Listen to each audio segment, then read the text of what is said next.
5e année. Oui! Quiz du jeudi, le dernier, parce que demain, il n'y a pas de contrôle. Ce sera vendredi saint. Une journée parfaite pour te reposer. Tu l'as bien mérité. Hein? Le confinement, l'isolement, c'est pas facile. Et ça va te faire du bien de te reposer, justement, la tête libre. Profites-en pour t'occuper de ce que tu aimes. La dictée d'aujourd'hui, dictionnaire, Becherel, crayon et bien sûr gomme effacée. On poursuit avec le thème COVID-19. Hier, c'était le pangolin. Aujourd'hui, la chauve-souris. Le titre, la chauve-souris. La chauve-souris est le seul mammifère. La chauve-souris est le seul mammifère qui a la capacité de voler. La chauve-souris est le seul mammifère qui a la capacité de voler. Point. Phrase suivante, on parle toujours de la chauve-souris. Elle se déplace dans les airs. Elle se déplace dans les airs. Grâce à une aile formée, elle se déplace dans les airs. Grâce à une aile formée d'une membrane de peau. Grâce à une aile formée d'une membrane de peau entre son corps, virgule, ses membres et ses doigts. Point. Grâce à une aile formée d'une membrane de peau entre son corps, virgule, ses membres et ses doigts. Point. Ça, c'est mon chat. Phrase suivante. La plupart des espèces ne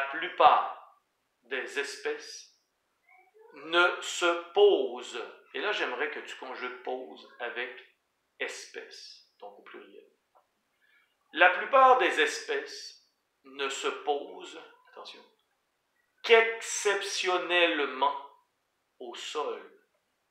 La plupart des espèces ne se posent qu'exceptionnellement au sol et s'y déplacent maladroitement.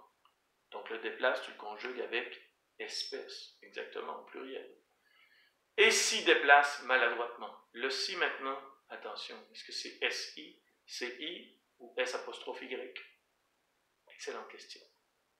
Phrase suivante. Dans la culture populaire, virgule, dans la culture populaire, virgule, l'image de la chauve-souris peut être bénéfique. Dans la culture populaire, virgule, l'image de la chauve-souris peut être bénéfique ou maléfique selon les pays. Dans la culture populaire, virgule, l'image de la chauve-souris peut être bénéfique ou maléfique selon les pays. Point.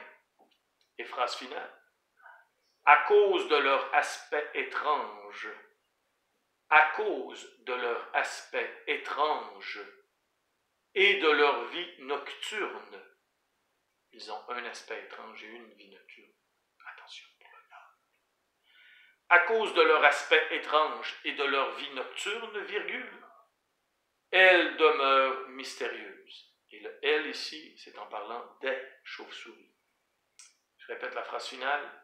À cause de leur aspect étrange et de leur vie nocturne, virgule, elles demeurent mystérieuses. Point final. Tu vas pouvoir appuyer sur pause, faire ta correction. Et on poursuit avec le numéro 2, les maths. De retour pour maths. Premier problème. Trouve un nombre décimal qui doit s'arrêter au centième, et ce nombre doit se situer entre 8 et 40 centièmes et 8 et 44 centièmes.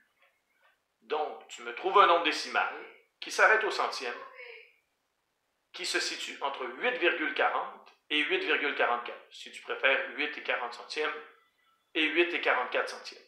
Donc, il y a quelques réponses possibles. Réfléchis, tu vas voir. B. qui met en vedette Jean-Claude. Jean-Claude est chez lui et désire se mettre en forme. Il regarde une vidéo sur YouTube et l'entraîneur lui dit qu'il doit faire 3 séries de 25 redressements assis. Il trouve que c'est énorme. Son frère lui dit que c'est facile, car il doit en faire 28. 28 redressements assis. Jean-Claude est découragé et il donne la véritable réponse. Quelle est la véritable quantité de redressements assis selon Jean-Claude? Donc, 3 séries de 25 redressements assis. Son frère lui dit que rien là, c'est juste 28, mais Jean-Claude a la bonne réponse. Quelle est la bonne réponse? Donc, 3 séries de 25, est-ce que ça donne 28? C'est un autre problème raisonné qui met en vedette ton ami préféré, bien sûr, Jean-Claude. Jean-Claude veut décorer son gâteau. Il y a un sac de pépites de chocolat. Dans ce sac, il en reste 66. Son père lui dit qu'il ne peut pas utiliser tout le sac. Il lui demande de ne prendre que le 1/3 du sac. Donc Jean-Claude doit prendre le tiers de 66 pépites de chocolat. Donc combien de pépites doit-il prendre? Combien de pépites de chocolat Jean-Claude doit-il prendre? Excellente question. Maintenant, on termine avec fil des temps. 5 questions. Il y a 200 ans, en 1820. A. Les colons du Haut-Canada utilisaient quel type d'instrument pour arracher les mauvaises herbes? Est-ce que c'était la dynamite? Ben non! Les colons du Haut-Canada utilisaient quel type d'instrument pour arracher les mauvaises herbes? Excellente question. Je n'utilise plus vraiment ça aujourd'hui sur les terrains de oncle Jean-Claude, justement. B. Quelle était la principale activité économique de la Gaspésie à cette époque? C'est encore présent aujourd'hui. Mais en 1820, quelle était la principale activité économique de la Gaspésie? C. Pendant quelle saison les agriculteurs pouvaient-ils devenir bûcherons? Pendant quelle saison ils pouvaient lâcher le travail à la maison et devenir bûcherons? Excellente question. D. Quelle compagnie avait le contrôle du commerce de la fourrure à l'époque?